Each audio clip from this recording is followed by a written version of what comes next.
OK, c'est bon, je vais aller.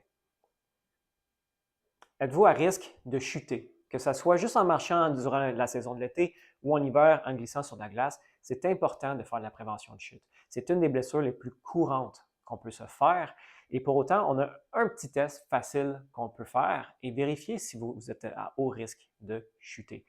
Comment faire? On s'en va sur une jambe, puis on vient voir si on est capable de se tenir les mains sur les hanches pour ne pas tricher et de tenir cette posture pendant 60 secondes. Et la beauté, c'est que le test devient aussi un exercice que vous pouvez faire pour améliorer. 60 secondes, c'est la statistique recommandée par Statistique Canada afin de réduire les chutes. Parce qu'on sait que si on chute, passé l'âge de 60 ans, il y a une chance sur 5 qu'on se fracture la hanche. Puis une personne sur 5 qui se fracture la hanche en décède dans les 5 années qui suivent. C'est une statistique un peu macabre, mais c'est quand même la réalité. C'est une des choses qu'on veut prévenir. Puis pour autant, ce n'est pas extrêmement compliqué. Vous avez un portrait clinique un petit peu plus complexe avec des douleurs, avec des compensations. Peut-être qu'on pourrait vous apporter une aide plus individualisée, mais sinon, vous tout seul présentement, vous pouvez faire le test. Sur une jambe, les mains sur les hanches, jusqu'à 60 secondes, faire les deux jambes. Mais comment le faire d'une bonne façon? Comment le faire de sorte à ce que vous soyez capable d'améliorer votre capacité en équilibre? Parce que cet équilibre-là va vous aider aussi dans d'autres tâches comme marcher, comme monter des escaliers, puis plein d'autres postures dynamiques. Le pied est votre seul point de contact au sol. Alors, c'est important d'être capable de bien agripper le sol à travers ce qu'on appellera un tripode. Vous avez 3 points d'appui principaux dans votre pied, le gros orteil, le petit orteil et le talon. Notre mise en charge devrait être que je sois sur mes 2 pieds ou un pied au centre du pied, biaisé légèrement vers le gros orteil.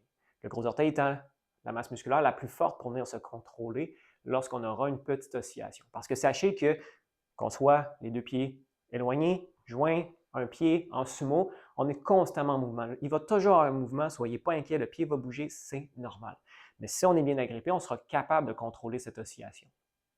Donc, une fois qu'on est bien agrippé dans notre pied, le genou peut être barré ou déverrouillé. Sachez juste que si le genou est fléchi, déverrouillé, vous allez avoir plus de travail au niveau des masses musculaires, ce qui va vous permettre de donc augmenter votre endurance musculaire, vous donner plus de contrôle si vous voulez être en train de bouger comme dans un sport, mais si vous voulez favoriser l'économie d'énergie, on peut venir barrer le genou, c'est une autre option.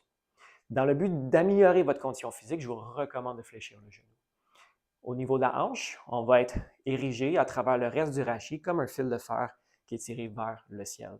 Bien entendu, les abdos doivent être engagés, donc on a une vidéo avec plus de détails sur comment bien l'exécuter, mais imaginez-vous, pour faire simple, que vous rentrez dans une piscine très froide, parce que tout va venir rentrer à l'intérieur. Ça inclut le plancher pelvien, la ceinture abdominale, le nombril qui rentre à l'intérieur, mais on s'assure de ne pas le faire trop fort. Il faut être capable de respirer ou même de parler comme je le fais présentement.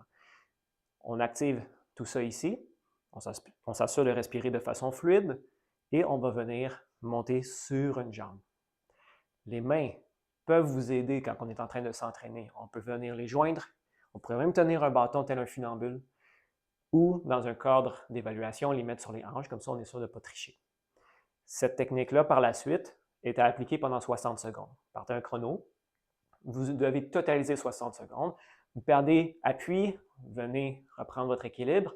On se repositionne, le chrono continue, on repart, on se rattrape, on continue.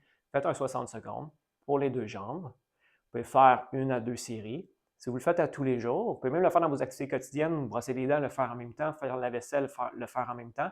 Vous allez voir, vous allez avoir plein de petites opportunités pour l'améliorer. Et vu que c'est un développement qui est neuromusculaire, c'est les nerfs qui se développent, ça va se faire rapidement. Pratiquez-le tous les jours, puis en déjà 2, 3, 4 semaines, vous allez voir une amélioration notable.